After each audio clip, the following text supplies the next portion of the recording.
The Architecture of Empire. An audiobook. Part 1. The Three Principles of Geopolitics. Before we can understand the rise and fall of empires, before we can see where history is heading and what will replace the American Empire, we must first understand how power actually moves through time. Not the stories they teach you in school, not the simplified narratives of heroes and villains, good and evil, the real mechanics, the hidden patterns that repeat across centuries, across civilizations, across every empire that has ever risen and every empire that has ever fallen. I have identified 3 principles of geopolitics. Master these, and you will see the world more clearly than 99% of the people around you. The first principle is this: competition within nation-states matters more than competition between them. The conflicts that truly drive history are not wars between countries. They are wars inside countries, between factions, between classes, between the elites who have power and the elites who want it. This is what the historian Peter Turchin calls elite overproduction. When a society produces too many ambitious, talented, well-connected people for the number of positions of power available, those people do not simply go home and accept their fate. They fight, they scheme, they form factions, and eventually they tear the society apart from within. Another way to frame this: the conflict that matters is not between the rich and the poor. It is between the have a lot and the have some but want more, between the upper nobility and the lower nobility, between those who already hold the reins of power and those who are qualified to hold them but have been locked out. This pattern repeats everywhere. It was true in ancient Rome. It was true in revolutionary France. It is true in America today. The second principle is that elites have no loyalty, not to their people, not to their nation, not even to their families. The elite will do whatever is necessary to accumulate and preserve power. They will kill their parents. They will kill their brothers. They will kill their own children. The world is a game of thrones, and in that game, sentiment is a liability. This is not cynicism. This is pattern recognition. Every major civilization that has ever collapsed did so not because of external invasion, but because its own elites turned against each other, and in their struggle for supremacy, they burned down the house they were fighting over.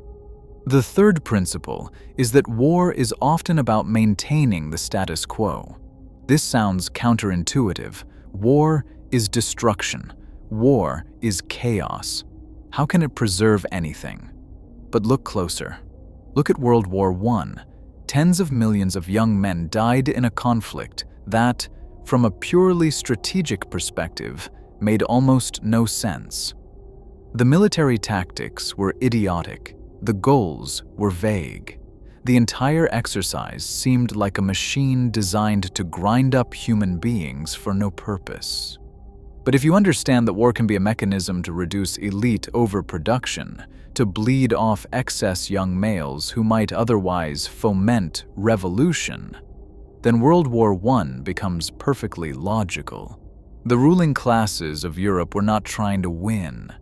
They were trying to survive, and they were willing to sacrifice an entire generation to do it.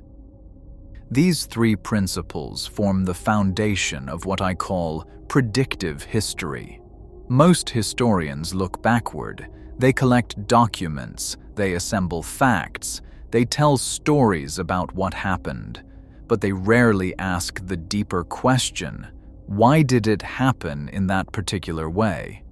And they almost never use history to predict the future. Predictive history does the opposite. It identifies patterns, it models incentives, it asks, given what we know about human nature and the structure of power, what must happen next, and then it tests those predictions against reality. There is a second layer to this method: game theory.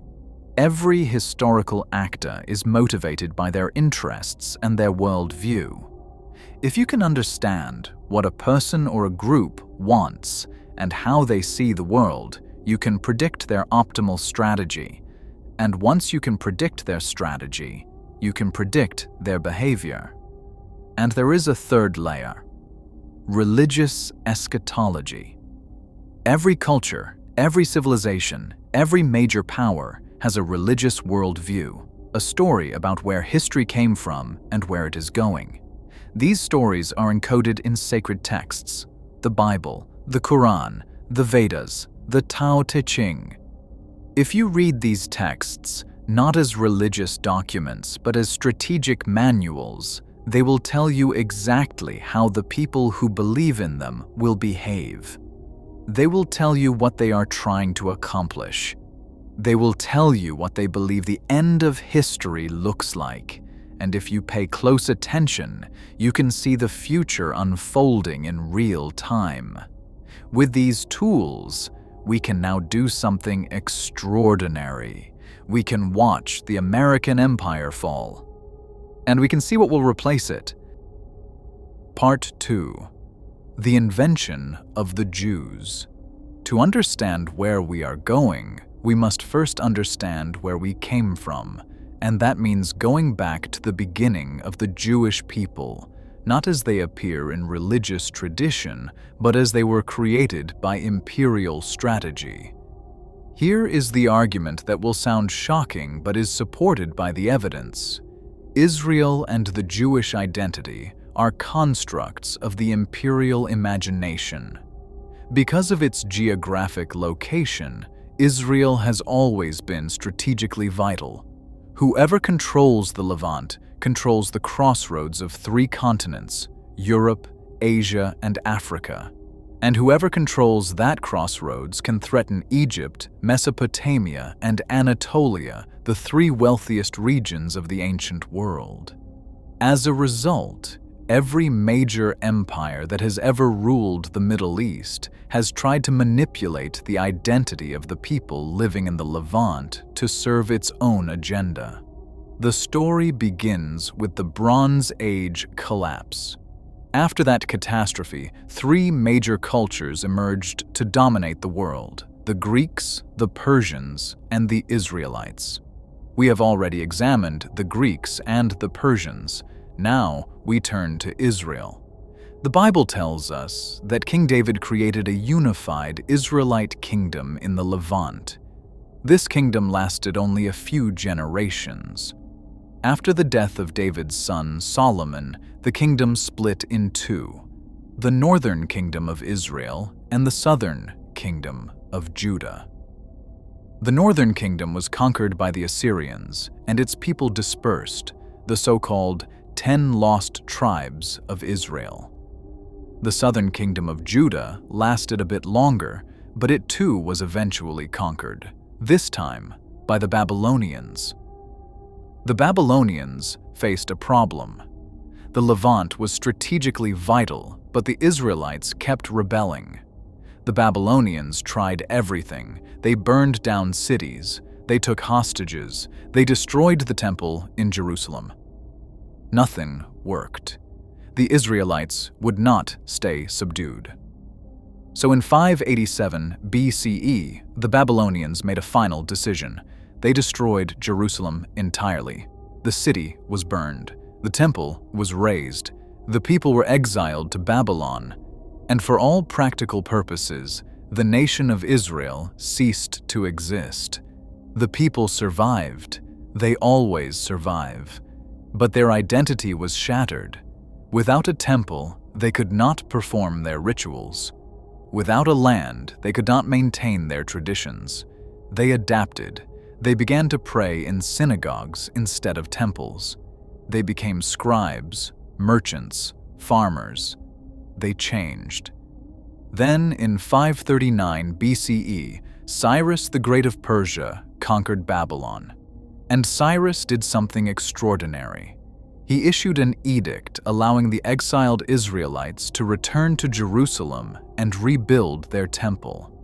The Bible celebrates this as the will of God. The Lord stirred up the spirit of King Cyrus, and Cyrus declared that the God of heaven had given him all the kingdoms of the earth and charged him to build a house for God in Jerusalem. But why would Cyrus do such a thing? Why would the king of the largest empire the world had ever seen care about a small, rebellious people in a backwater province? There are several theories. Perhaps Cyrus was genuinely religiously tolerant. The Persian Empire was known for allowing conquered peoples to practice their own religions. Perhaps Cyrus saw himself as a righteous and merciful king who wanted to be generous to everyone. Perhaps there was a faction of Israelites in Babylon who had supported his takeover, and he was rewarding them. Perhaps Cyrus had discovered that the Israelites were excellent administrators, literate, intelligent, skilled in debate, and he wanted them in his service. All of these theories have some truth to them, but the best explanation is the simplest: divide and rule. Cyrus needed to control the Levant. The Levant was the gateway to Egypt, the wealthiest part of the world. Whoever controlled Egypt controlled the world. So Cyrus did what empires always do. He created a group of people in the Levant who would be loyal only to him. A group that would exist only because the Persian Empire allowed them to exist. A group that without Persian support would be immediately destroyed by the surrounding peoples. That group was the Jews. The term Jew comes from the Persian province of Yahud, a small territory in the Levant, barely a fraction of the region, specifically designated for the returning exiles. The Persians did not send all the Israelites back. They sent a specific group, the ones who'd been most thoroughly Persianized during their exile in Babylon. And they set these people up in a small, defensible enclave surrounded by hostile neighbors. Who were those neighbors? Other Israelites. Israelites who had never been exiled. Israelites who had stayed in the land, adapted to local circumstances, married foreign women, and continued to worship their gods in their own way. To the returning exiles, these people were not true Israelites. They were unclean. They were traitors. They had abandoned the covenant. This division was not an accident. It was the point. The Persians did not want peace in the Levant. They wanted controlled conflict. They wanted a small, fanatical group of Persian-loyal Jews constantly at odds with their neighbors. Because as long as the Jews and the Samaritans and the other local peoples were fighting each other, they would never unite against Persia. And as long as they were divided, Persia could rule. This is the secret history of the Jews. They were not simply a people who returned to their homeland after exile. They were created, engineered, by the Persian Empire as an instrument of imperial control. The evidence for this is found in the books of Ezra and Nehemiah, two of the most neglected books in the Bible. These books describe in detail how the Persians helped the Jews reconstitute their nation, and if you read them carefully, you can see the imperial strategy at work. First, the Persians financed the rebuilding of the temple. This was not charity. The temple became the center of Jewish identity, the place where God dwelt on earth. By controlling access to the temple, the Persians could control the Jews. Second, the Persians sent Ezra, a priest and scribe, to Jerusalem. Ezra brought with him the law of Moses, the Torah, and he read it publicly to the assembled people. This was the moment when the Bible, as we know it, was essentially created. Ezra took the various historical documents, religious traditions, and legal codes of the Israelites and combined them into a single authoritative text. This text became the memory of the Jewish people. No matter where they were scattered, no matter how far they fell, their identity was preserved in the pages of the Bible. Third, the Persians sent Nehemiah as governor. Nehemiah enforced two laws that became defining features of Jewish identity. The first was the Sabbath, no work on the seventh day. This set the Jews apart from their neighbors, who did not observe a weekly day of rest. The second was the prohibition on intermarriage. Jews could not marry foreigners. Nehemiah went further. He forced Jewish men who had married foreign women to divorce them and send away their children. This was not about religious purity. It was about blood purity. It was about creating a people who would remain separate, distinct, and loyal to Persia because they could not assimilate into the surrounding culture. This was the birth of Judaism as we know it, not the religion of the ancient Israelites, which was polytheistic like all the religions of the ancient Near East, but a new religion, heavily influenced by Persian Zoroastrianism, centered on monotheism, blood purity, and absolute loyalty to a single God. The Jews of Persia were not the same as the Israelites of David. They were a new people, created for a new purpose, and that purpose was empire. Part 3. The Pattern of History. To understand how this pattern repeats, we need to look at the broader dynamics of empire.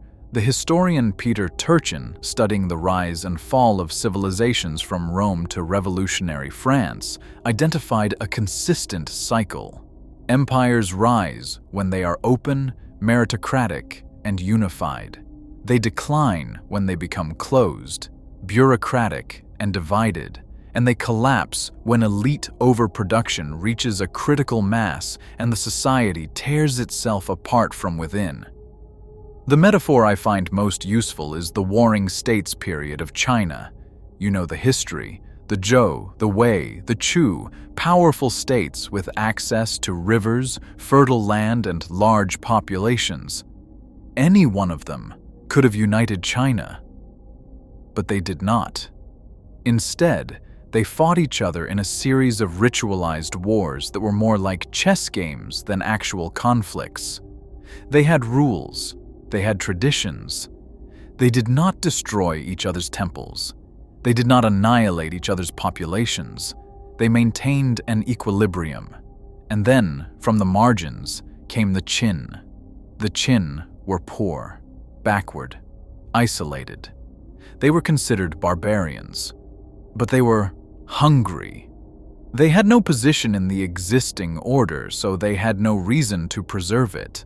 They broke every rule. They destroyed temples. They slaughtered entire populations. They recruited talent from the other states. The lower nobility, who had no prospects at home and were eager to prove themselves. And because the other states had become lazy, arrogant, and blind to the threat, the Qin conquered them all. This is the pattern. It repeats in Mesopotamia. It repeats in Greece. It repeats in Rome. And it is repeating today. Look at Mesopotamia, the cradle of civilization. The first city-states emerged along the Tigris and Euphrates. They developed colonies. They fought each other. They reached an equilibrium, a set of rules to keep the elite in power. One of those rules was that you could not destroy another city's temple because the temple was the house of the patron god, but the temple was also where the city kept its gold. So the rule meant that you could not seize your enemy's wealth. You could fight, but you could not win decisively. Then came Lugal Zagasi of Ummah. He was lower nobility. He had nothing to lose. He broke the rule. He destroyed temples. He seized wealth. And suddenly, he had the resources to build an empire. The other city-states, terrified, called for help from mercenaries, the Akkadians. And those mercenaries, led by Sargon of Akkad, did not just help, they conquered. They established the First World Empire. The pattern continues. The Akkadians reached equilibrium. Then the Babylonians rose from the margins, then the Assyrians, then the Persians. Each time, energy flowed from the stagnant center to the hungry periphery. Each time, the marginal people absorbed the innovations of the center, recruited its disaffected talent, and overwhelmed it. And each time, the empire at the center should not see it coming. Because once you reach equilibrium, you cannot imagine disequilibrium. Once you are comfortable, you cannot imagine discomfort. Once you believe you are invincible, you become vulnerable. This is the fate of every empire, including the American Empire. Part 4. The Greeks, from liberty to empire. Now let us trace this pattern through the Greeks, because the Greek story is the clearest example of how a marginal people can rise, become an empire, and then fall to an even more marginal people. Greece was poor. The land was mountainous and hilly, not suited for large-scale agriculture. There was not enough wealth to support a centralized empire. So the Greeks developed something else: the polis, the city-state. Hundreds of small, independent communities, each with its own government, its own army, its own identity. They fought constantly. And because they fought constantly, they innovated constantly. The two great powers of the Greek world were Athens and Sparta. And they could not have been more different. Sparta was built on flat land in the Peloponnese. Flat land meant agriculture. Agriculture meant slaves. The Spartans conquered their neighbors and turned them into helots, serfs who worked the land while the Spartans trained for war. The helots outnumbered the Spartans 10-1.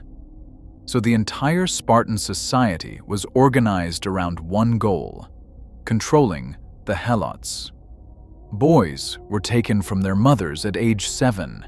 They were beaten, starved, forced to survive on their own. At 14, they were paired with an older mentor, a lover, to build unit cohesion. At 18, they underwent a final initiation, hiding in the fields at night, waiting for a helot to break curfew and then slitting his throat. This was graduation. Sparta was an oligarchy, ruled by the few. Only children born to two Spartan parents could be citizens. Everyone else was nothing. The Spartans were conservative, insular, and obsessed with maintaining the status quo. They did not want to expand. They wanted to be left alone. Athens was the opposite. Athens had poor farmland, but a good harbor. The land around Athens was mountainous, good for olives, but not for grain, so the Athenians turned to the sea. They built a navy. They became traders and pirates. And because a navy requires rowers, and rowers can be anyone, Athens became a democracy. If you fought for Athens, you could vote, you could speak in the assembly, you could participate in politics. The Athenians were open, expansionist, and constantly innovating. They were everything the Spartans were not. For decades, Athens and Sparta fought a series of wars. The most famous is the Peloponnesian War, which the historian Thucydides chronicled. But Thucydides got it wrong. He claimed the war was inevitable because Athens was rising and Sparta was the established power, and rising powers always clash with established powers. That is not what happened. What happened was this. After the Persian Wars, Athens formed an alliance called the Delian League. The purpose was to defend against future Persian invasions. Each member contributed money or ships to a common fund kept on the island of Delos. But Athens, being Athens, decided the money would be safer in Athens. They moved the fund. They kept it.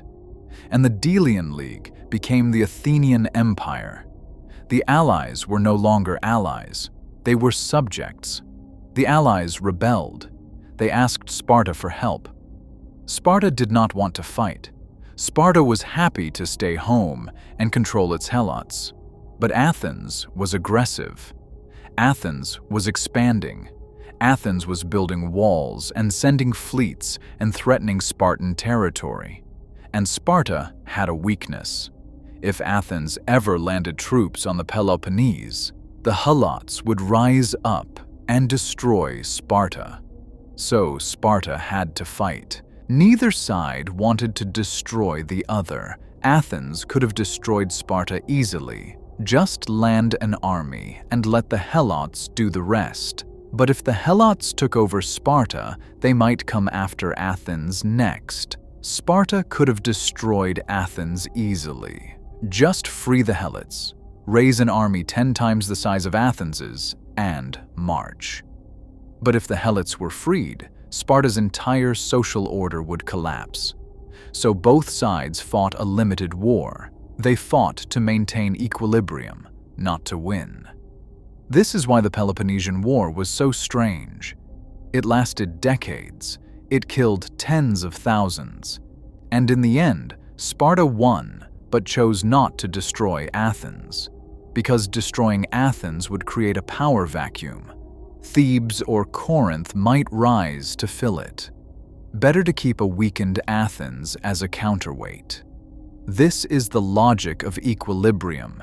It is the logic of the status quo.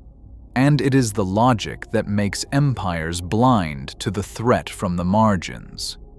Because while Athens and Sparta were fighting their endless, ritualized war, a new power was rising in the north.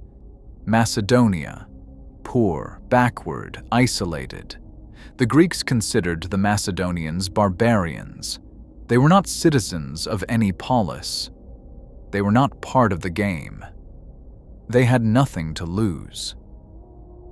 Philip II of Macedonia was one of the greatest military geniuses in history, though you have probably never heard of him because his son got all the glory. Philip studied the Greeks. He learned their military innovations. He adopted the hoplite phalanx from the Spartans, the navy from the Athenians, the cavalry tactics from the Persians. And he combined them into something new, a combined arms force that had flexibility, mobility, and coordination. But Philip's real genius was not military. It was political. He understood that to win, he needed to make his soldiers happy.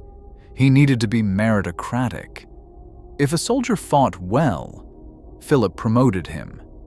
If a general failed, Philip demoted him. This sounds obvious, but it was revolutionary because it overturned the social hierarchy.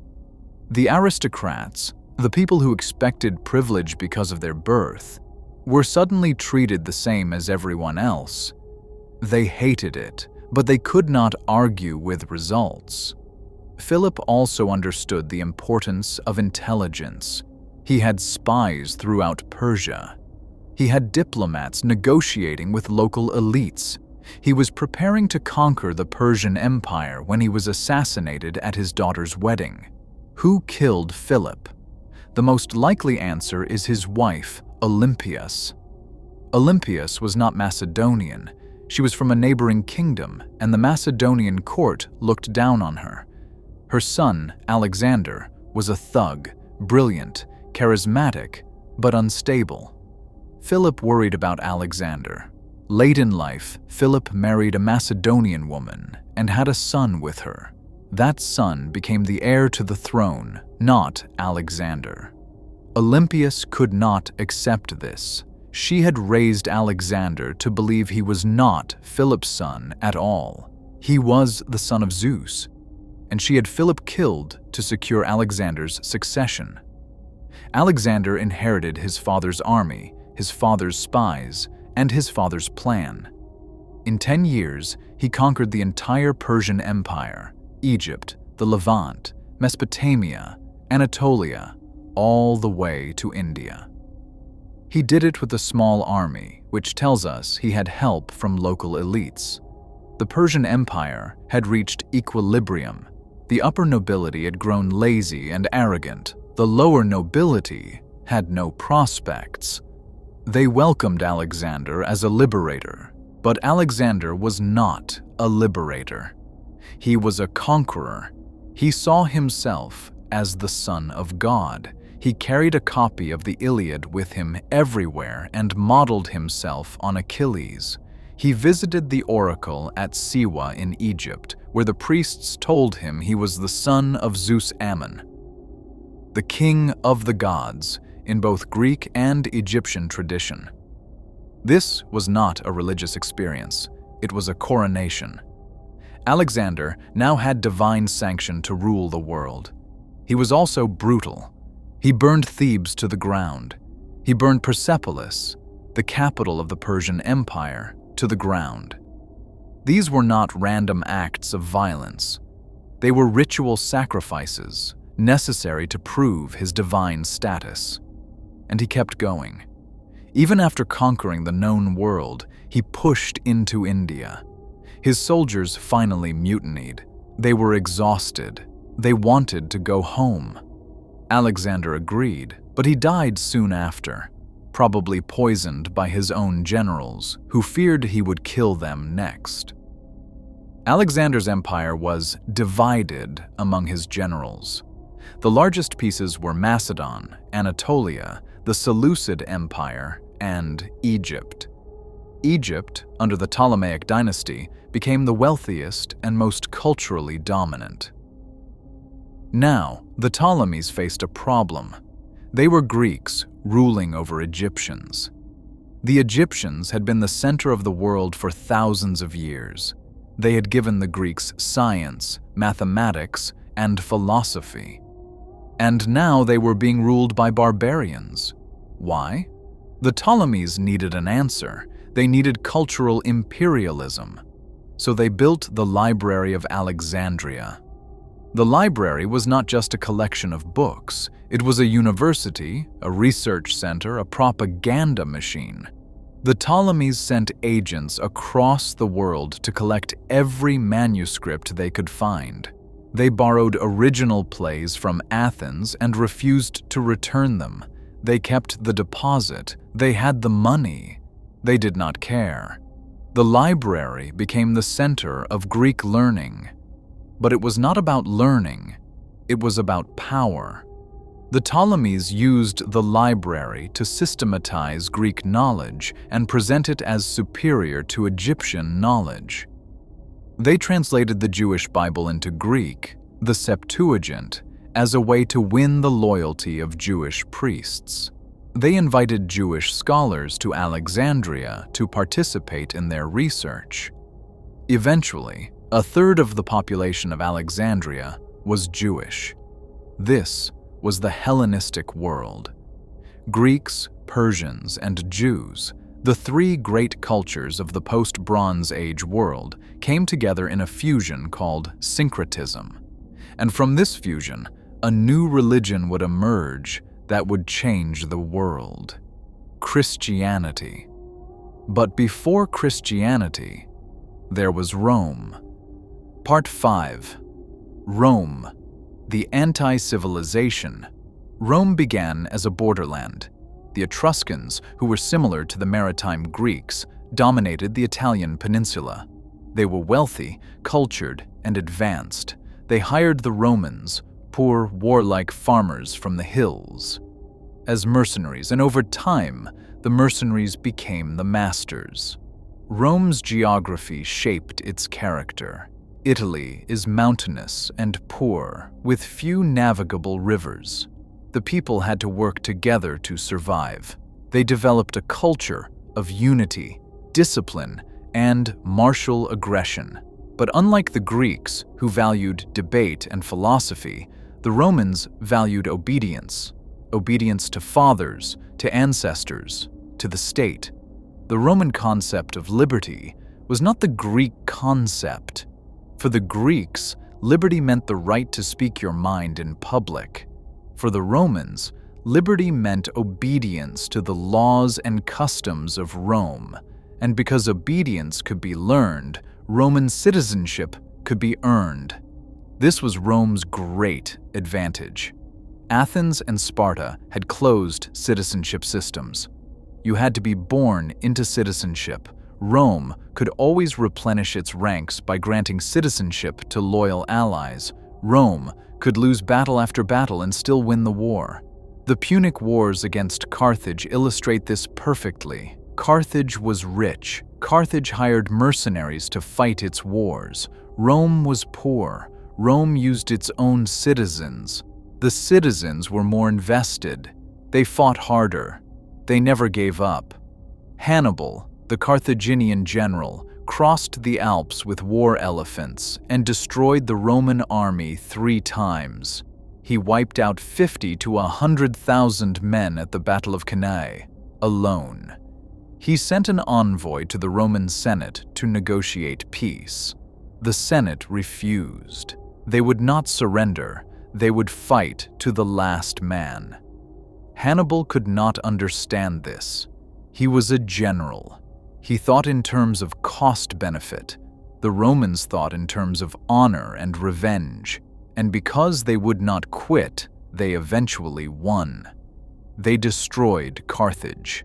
They burned it to the ground. They killed every man, woman, and child. They sowed salt into the earth so nothing would ever grow there again. This was the Roman way. Total war. No mercy. No quarter.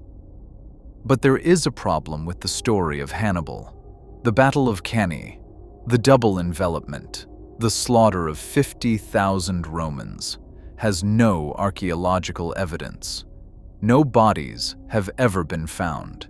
The battle site has never been identified, and the tactics described, an entire army surrounded and annihilated, are almost impossible with ancient weapons.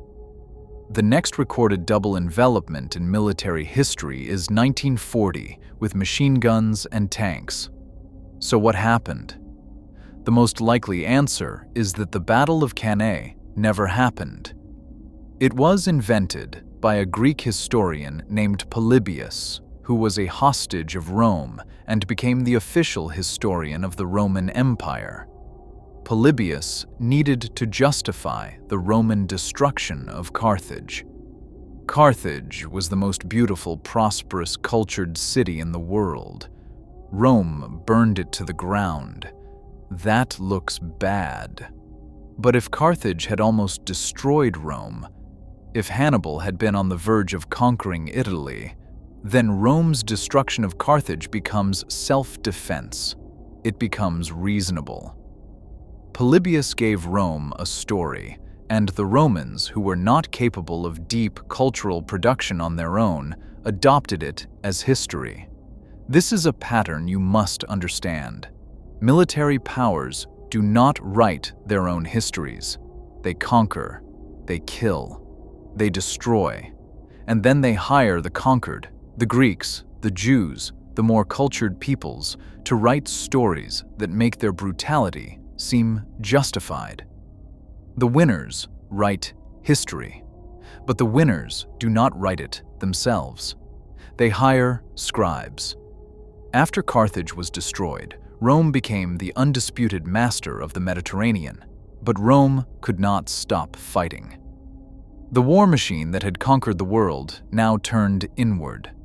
The problem was elite overproduction.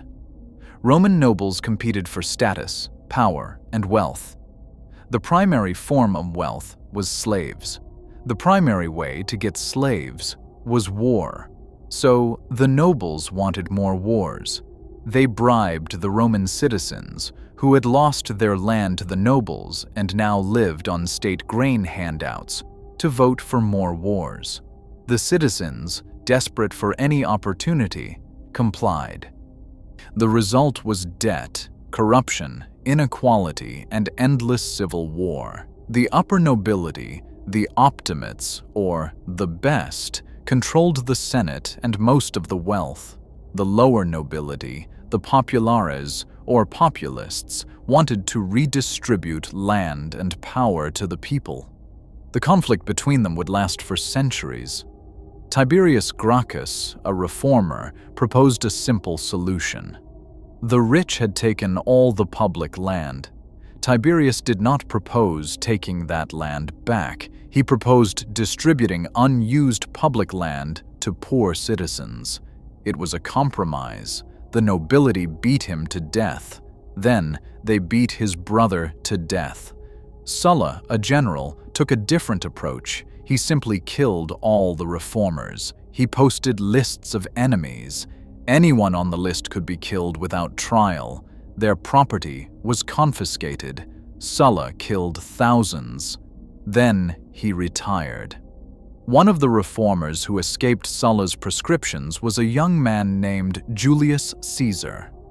Caesar was from a wealthy family, but his family had no status. He was lower nobility, the have some but want more. He saw an opportunity. He borrowed enormous sums of money to bribe his way into office. He needed a military command to pay back his debts. He got one: Gaul.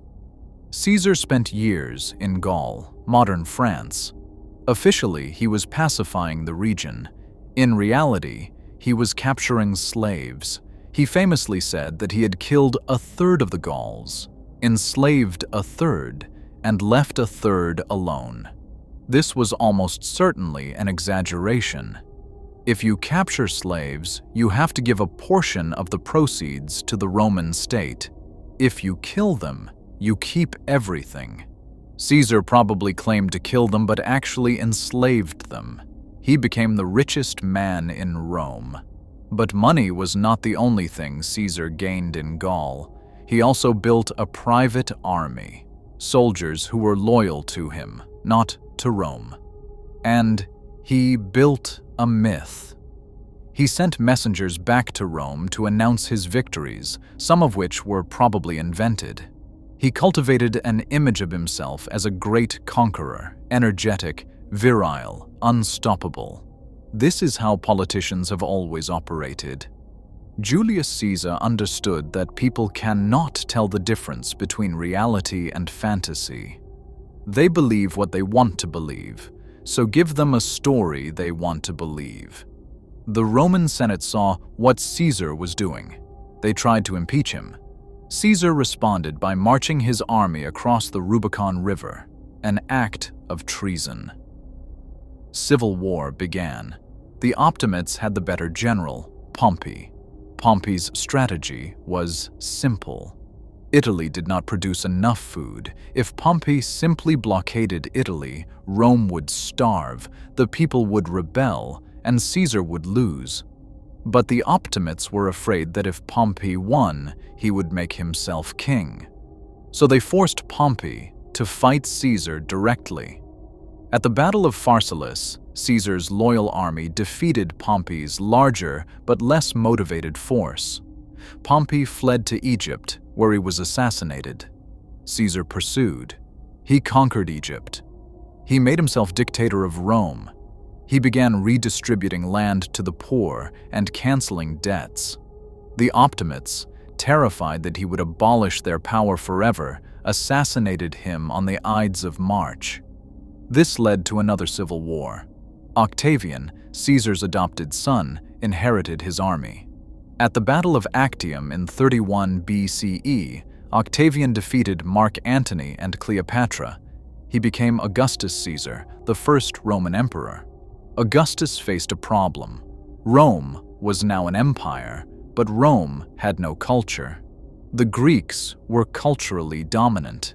Every educated Roman read Greek, spoke Greek, studied Greek philosophy and Greek art. Augustus feared that over time, the Romans would simply become Greeks. So he decided to create a Roman culture, a culture based not on love, like the Greeks, but on hate. The Greeks had Homer. The Iliad ends with an act of love and forgiveness. Achilles, consumed by rage after the death of his friend Patroclus, kills Hector and drags his body around the walls of Troy. But then Hector's father, King Priam, comes to Achilles' tent at night. He kisses the hands that killed his son. He begs for Hector's body. And Achilles, seeing his own father in Priam, relents. They weep together. They share a meal. The poem ends with the funeral of Hector, and the last word is horse taming, a reminder that even in death, Hector is honored. This is the Greek ideal. Love is the unifying force of the universe. Forgiveness is the highest virtue. Empathy is the foundation of civilization. Augustus hated this. For Rome, a culture based on hate, violence, and revenge, love was the enemy. So Augustus commissioned a poet named Virgil to rewrite the Iliad. The result was the Aeneid. It is one of the most famous poems in history. It is also complete propaganda. The Aeneid tells the story of Aeneas, a Trojan prince who escapes the destruction of Troy and travels to Italy, where his descendants will found Rome. The poem is a direct rewriting of the Iliad, but every scene is inverted. Where Achilles shows mercy to Priam, the son of Achilles, Pyrrhus, shows none. He kills Priam's son in front of him. He kills Priam himself. He drags the old king's body through the blood of his children. The message is clear. Mercy is weakness. Revenge is strength. Virgil, as a poet, understood what he was doing. He knew that using the gift of God to promote hatred was a sin. On his deathbed, he asked for the Aeneid to be burned. Augustus refused. The poem was preserved, and Roman schoolchildren memorized it. They grew up hating the Greeks, hating their enemies, hating anyone who was not Roman. This is the difference between Greek civilization and Roman anti-civilization. The Greeks, at their best, were a civilization of reflection, debate, and openness. They watched plays like The Trojan Women, which forced them to confront their own cruelty. They felt empathy for their enemies. The Romans, by contrast, watched gladiators. They saw lions eat people. They saw men kill each other for entertainment. They threw up their food so they could eat more. They had orgies while people starved in the streets. The Greek elite gathered at symposia, dinner parties where they drank watered wine and talked about love, poetry, and philosophy. The Roman elite got drunk, vomited, and raped. This is the world into which Jesus was born, an empire of hate, violence, and despair, a world that seemed hopeless. And into that world, the universe sent a messenger to remind people that there is still hope, because there is God in you. Part 6. The Future. Pax Judaica. Now we return to where we began. The American empire is following the same pattern as every empire before it. It has reached equilibrium. It has become lazy, arrogant, and stupid. The upper nobility, the optimates of our age, control the wealth and the power. The lower nobility, the populares, are locked out and seething with resentment. Elite overproduction is at a critical level. There are too many ambitious, talented people competing for too few positions of power, and the system is tearing itself apart. The signs are everywhere. Wars in Ukraine, the Middle East, Southeast Asia, environmental collapse, rising unemployment and collapsing attitudes toward work, plummeting birth rates, falling standards of living, deteriorating health, dying optimism, exploding debt, collapsing trust, mass immigration that destabilizes societies and fuels ethnic conflict.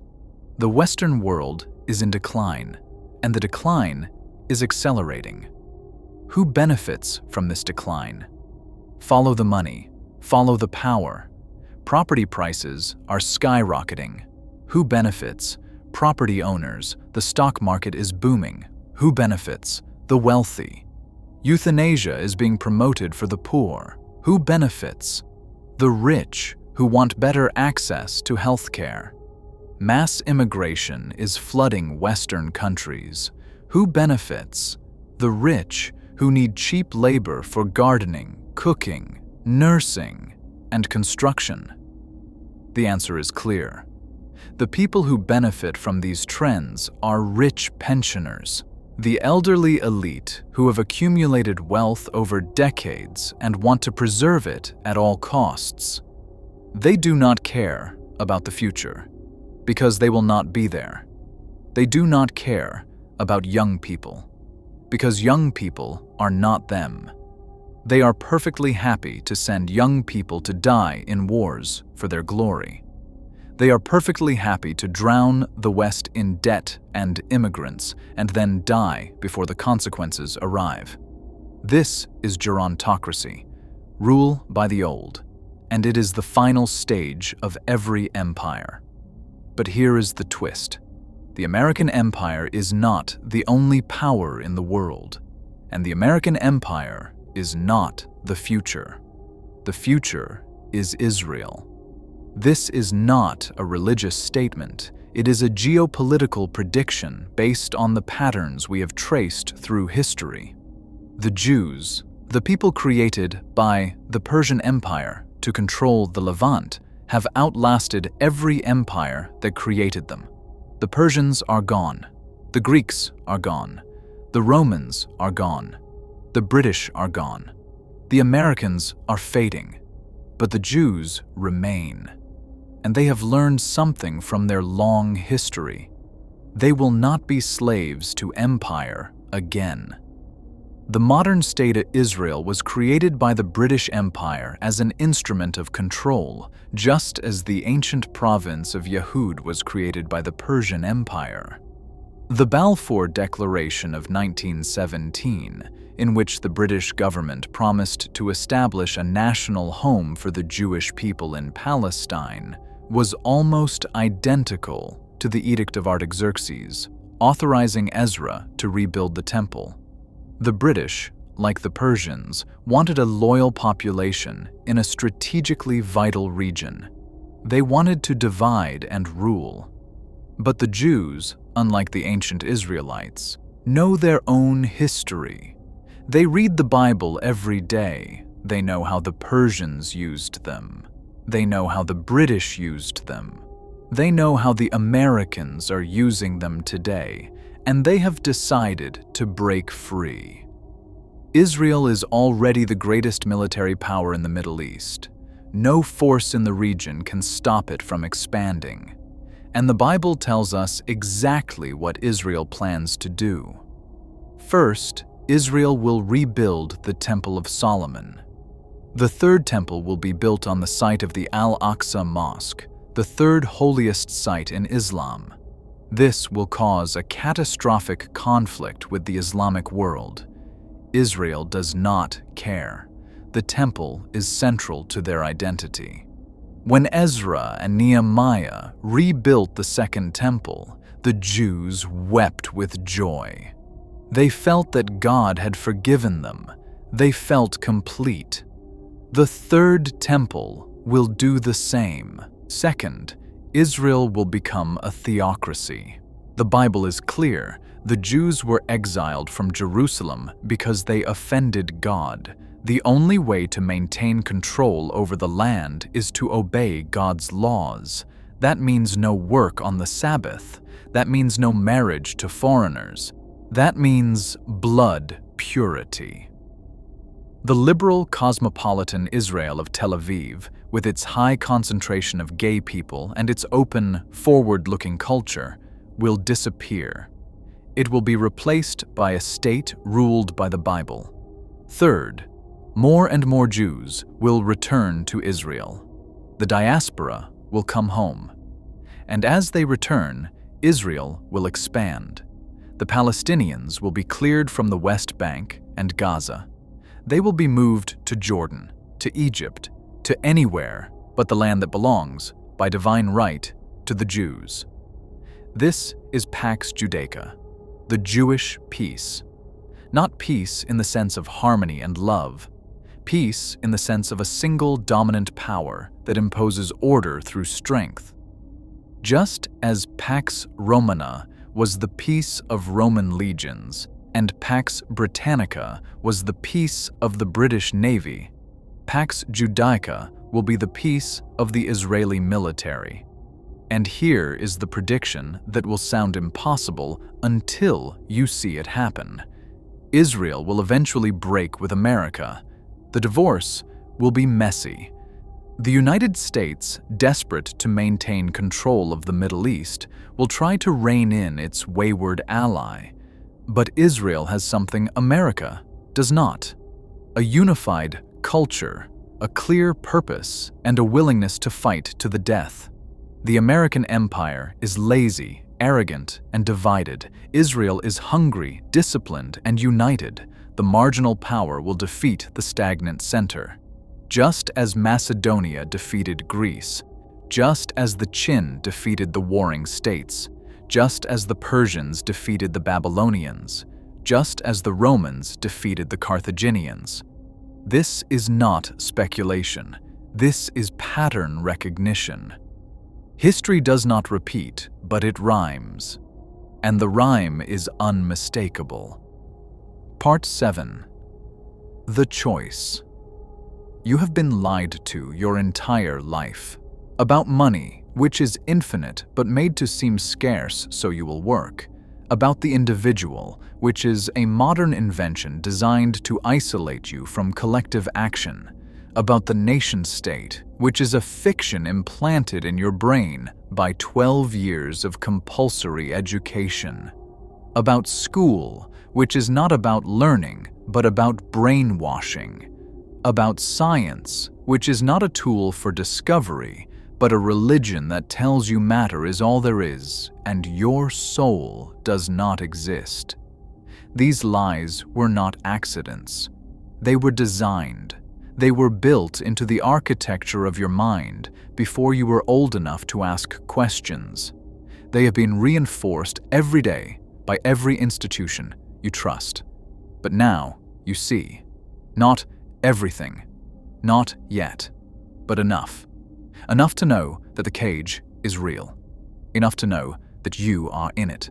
Enough to know that the lock was never on the outside. The question is not whether the system can be changed. The question is whether you will change, whether you will stop playing their game, whether you will stop chasing their money, seeking their approval, believing their stories, whether you will stop being a pawn and start being a creator. You have two choices. You can go back to sleep. You can scroll, consume, obey, and die. That is one path. It is the easy path. It is the path most people will take. Or you can wake up.